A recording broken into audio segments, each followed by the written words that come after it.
Hey everyone, this is Nate Wan with Product Marketing Leader, and this is Marketing Smarketing, a podcast where we discuss marketing and strategies to help you grow your business. Let's dive in.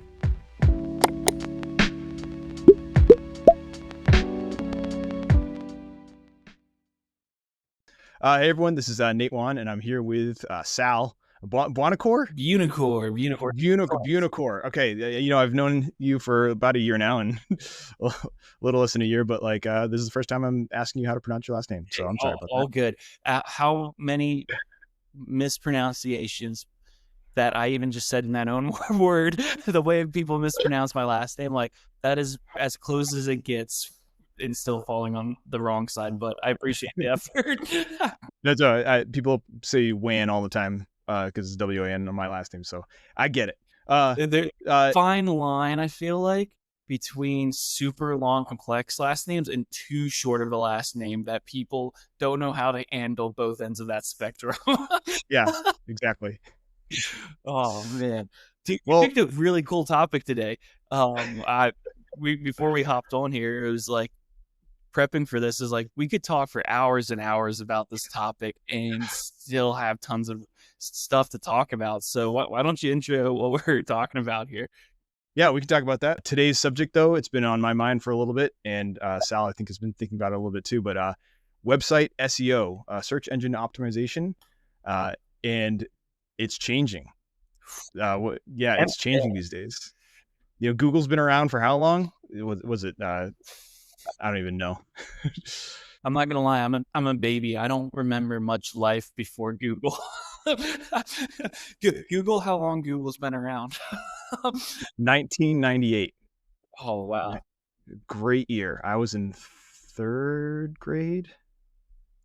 So it's been around for that long, and it's like search engines. I keep hearing they're dying. Like search engines are dying because AI in the picture, absolutely. Like everyone's using ChatGPT search now and all these other AI search engines.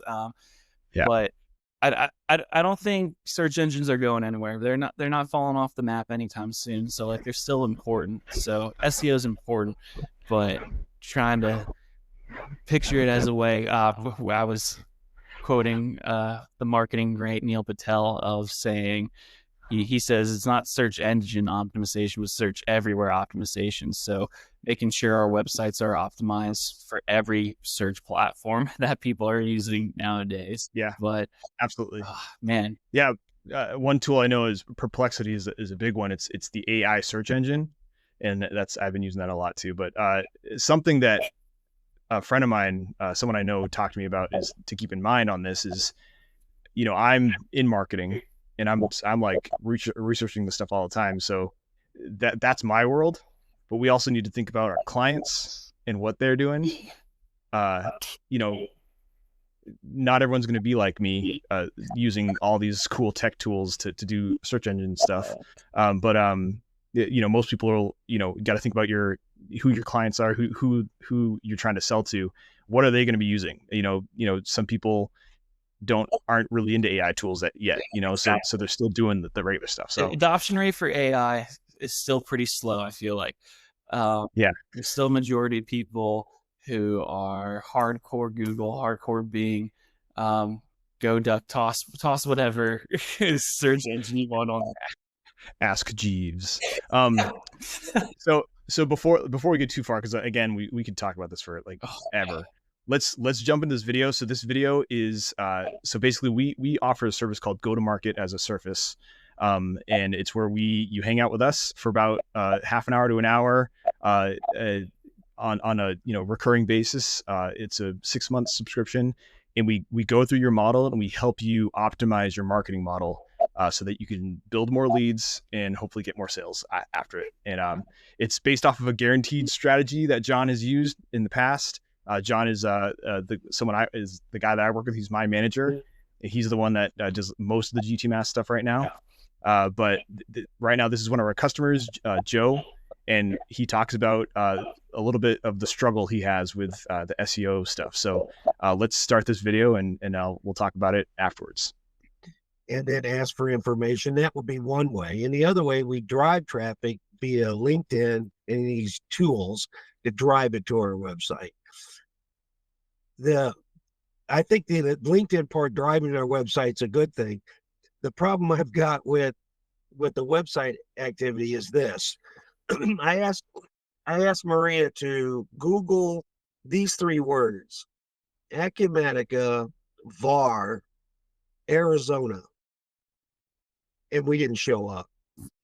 What are we doing?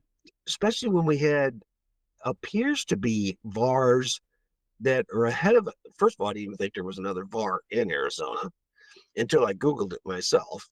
It's And, good to know. Good to know the competition.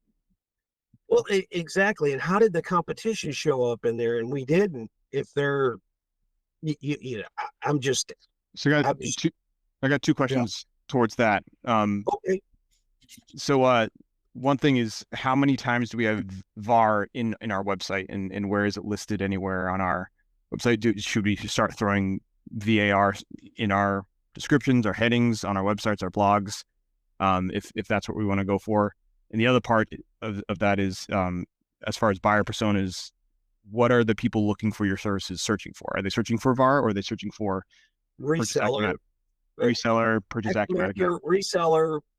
I mean, if I was looking for software, I'd say manufacturing software, right? I mean, if I said local manufacturing software, cloud manufacturing software, you can come up with a lot of that. And I've only had one client where we did a separate engagement on website optimization, which is what Nathan's talking about, by putting the right keywords and key phrases in there, right?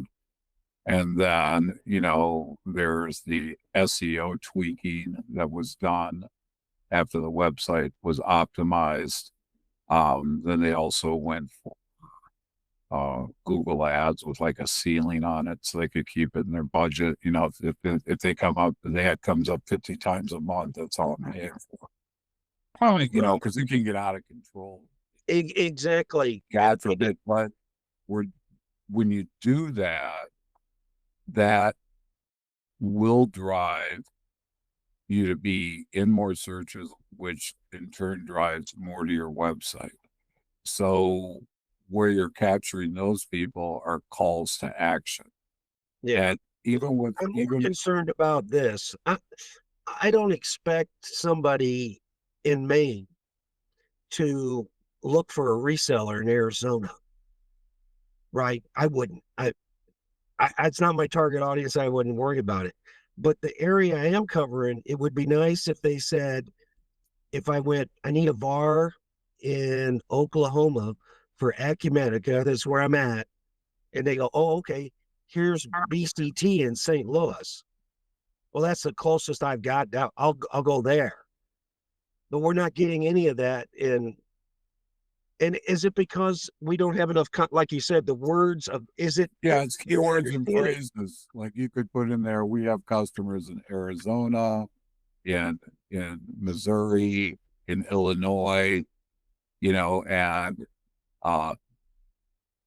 getting close to, every other state, or you put all the states or something. I mean, I'm not that expert. Yeah, that's why I was asking Nathan. I didn't, he seemed to be, or maybe isn't, maybe I'm assuming too much. So no, it's a combination of everything when it comes to search engine optimization. Google's algorithm takes everything into account as far as the location. You don't necessarily need to have Arizona in your text, but Google knows that you guys are in Arizona because it's somewhere in your address on your, in Google Maps.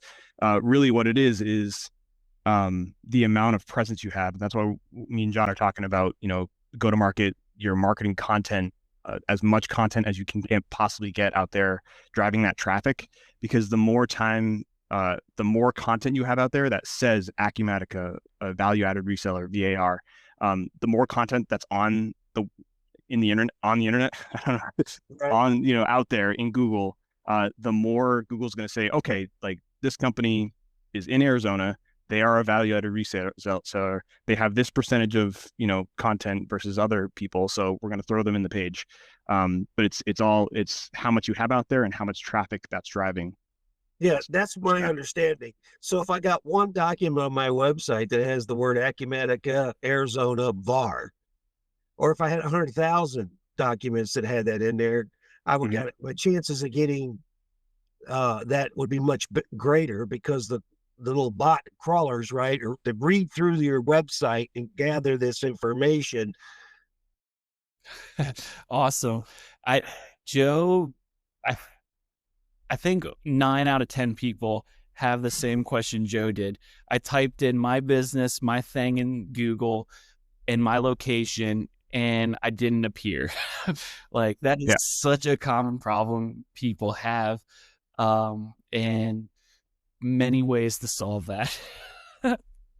Yeah, and they're not always the most the most what am I looking for? What word am I looking for? The most apparent. You know, it's not always like, you know, common sense how to do this. I think we talked earlier at one point about like going deeper into SEO and how to optimize it. Was it you I was talking with about that? About like what you need to do to like your website and stuff? Yeah, there's a good chance we were talking about it at some point. Yeah. Well, like I remember, like, because I've looked into SEO and like the idea that I have is, you know, it's based off of the content you put out there, what you're using as your headers, so your H1s, your H2s when you start doing the HTML stuff Tags. or the markdown, and you know what you have keywords for in there as well as your website. But you mentioned something about and something that I started looking to recently as well, as is like the coding of your website, like the metadata that your website has. I am not an expert at HTML coding, but like I know that at the top of your coding for your website, you have your metadata that explains what your website is and all the names and stuff. And then it goes into, you know, after that, when you have your headers, it looks for those things and what you have in your text there. So like all that comes into account. Oh, And absolutely. Yeah, because I'm not a coding expert either. I know just enough to be dangerous and ruin stuff, but I know enough that like there's more there in SEO that 90% of people and business owners aren't capitalizing on with their websites. And there's a handful of website platforms out there, Wix, Squarespace, that make some of the basic headings pretty easy to access and create. So whenever you search or whenever someone pulls up your website, it doesn't just say home on the homepage. Like that's like error number one that you could even think of. Like baby step one, make sure your homepage isn't just labeled as home. In Joe's case, like he's for Acumatica in Arizona. So like he could say something. He could just say that for Acumatica far in Arizona. Like that's your home page than home. Is this the URL that you're talking about, or not like the actual URL, but like for example, we're recording this on a software. I'm on a web browser. In the top, I can see it says just Podcastle, has like the little globe logo on Podcastle. That you can change that to say different things. So like typically, if I pulled up our business's homepage, it may say home. I'm hoping if I did my job as our internal marketing person, right, it should say something along the lines of pre-sales or product marketing. There we can pull that up and double check. But it doesn't just say home. That's the hope there. So like pre-sales leader says expert pre-sales as a service. Sometimes it says home. Oh yeah. So simple things. I feel like that's such a simple, overthought thing that people miss all the time is just what their pages are called. And the website builders like Squarespace and Wix make that super easy to change. And that helps your SEO ranking pretty drastically. And because it gives it something specific. You talk about content. I even think quality of content plays into SEO some as well, primarily because quality content is what's going to get people's attention, and more people who are giving your website attention is going to trigger these search algorithms of like, hey, people are spending time on that when they search this, this, and this. I should start recommending this to other people who are searching this. So don't just go plaster Arizona Acumatica 5 times on every web page, like that's going to probably give you a short burst for a couple days. But after the 20th, 100th person who visits your website looking for a farm in Arizona pops on there and it's like, this doesn't give me specifically what I'm looking for. That's a pretty general example, but it actually could probably start hindering your SEO more than it helps. And it's always the balance, right? And so and that's the hard part of this is it's hard to nail down one rule, which is a way that I like to operate. But the thing is that, like, what you said is true. At the same time, you also want to have enough content to, so quality content increases traffic flow. So you want people to read your content. Oh, that's good content. That brings them to your website. Comes into play, building up that traffic flow that we exactly. Joe got into that video a little bit with John, but. And then there's also the balance of like making sure you have a ton of content to make sure that you have the presence, but you don't want to overload it because people will be annoyed with you with, always seeing you on LinkedIn or something.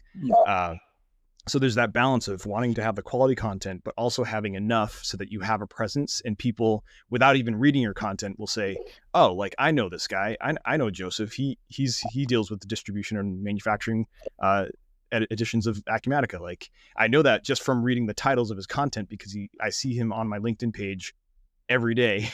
And that is also part of it. That double-edged sword is so evil. It is. And I feel like if you had to lean one way or the other, I would lean quality a little bit more. But using our product marketing leader website as an example, there's a couple blogs up there that are just keyword stuffers, basically, for lack of a better word, to make sure like our webpage has specific keywords that we want to rank for. But the majority of them are pieces that you or I are more passionate about in that season when we're writing it, and trying to genuinely provide help and quality content for the people who read those and pay attention to those. So, but I do know that's where some of like that meta stuff also comes in, where those are the stuffing areas. Like, feel free to stuff those all you like.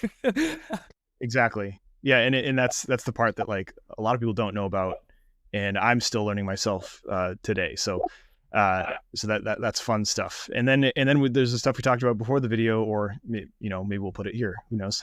About could this all be leaving soon? Because could search engines be dying with AI tools here? Because like I said, some people might not be there yet, but I know I Google things still, but when I really need to find an answer, I go to Perplexity, and it gives me an AI version of Google search. So, well, even Google has their own AI generated response now to a lot of stuff. Yeah.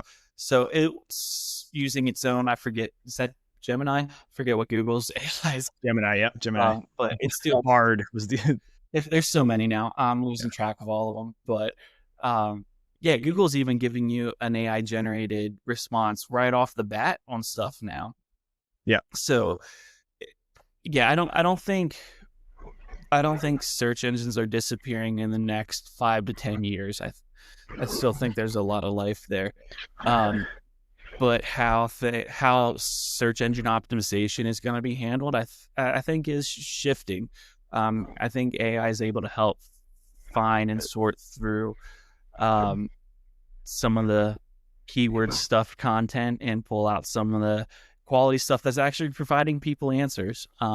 So that's always been a big strategy of mine. So like, if I search how should I smoke my brisket later? Like, what's the top brisket smoking recipes? And I just find the first thing that pops up is a blog article that is listing off 5 random ways with not a lot of answers or stuff, or even links to go to other places for more details on those ways. Like, that's not as helpful for what but like, if someone pops up is like, oh, this is the best way that I found to smoke my brisket, boom, boom, boom, boom, boom, and gives me step by step, like, I'm more interested in that. I look at that website then as more of a authority in the smoking brisket world, like, to apply that to whatever context you're in. But yeah, I think quality will become more and more as AI gets better. I think quality will become a bigger piece of search engine optimization. Well, I think you kind of touched upon a tip that I wanted to give before we left here is that's the thing here is you want to focus on quality for that aspect. You want to get a reason for people to go to your website.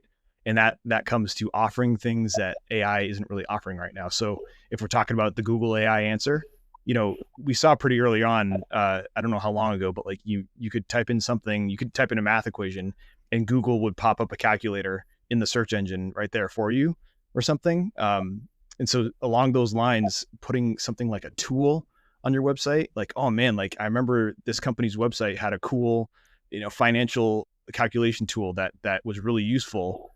I should just save this in my browser, in my bookmarks, so I can go back to that tool whenever I need it. Stuff like that, and your quality content, your blogs that you can reference, reasons why people would say, oh, let's go back to this website and view this content or use this tool is another big thing that a lot of people are saying, hey, this is going to help you with your SEO. Oh, absolutely. Yeah. And I guess if I'm going to be nitpicky, I guess some of that falls under like optimization, not necessarily SEO, but I think it plays into that. No, you're 100% right. There's so many different tools for content design and such that I found one off on different people's pages. Like that's a great tool. Saving that, bookmarking. Yeah. There's some other marketing firms that I've followed for 10 plus years now, and they've just given out free PDFs here and there. But I've really, in my own mind, have set them as like the go-to marketing people, and we do marketing and like, not that I think we're good. I think we're great, but it's one of those people in my mind is like, whenever I have a marketing question, like, oh, I wonder what so-and-so has to say about that. Like, that's a great, like, to get first of mind in someone's place like that and have the quality and the resources, again, will help optimize your website. But then optimizing that website with those tools and resources helps build that SEO up then as AI continues to take over the world. Hey, I think that wraps our first episode up there. I think that does wrap our first episode up. Awesome. And I feel like yay technology. Hey, thanks for listening. Subscribe, rate, all the fun stuff that we haven't learned yet as we enter this podcasting world, but we're excited to bring more conversations like this to provide value in your own marketing journeys. Yeah. And stay tuned. We're hoping to get some more episodes out throughout the year.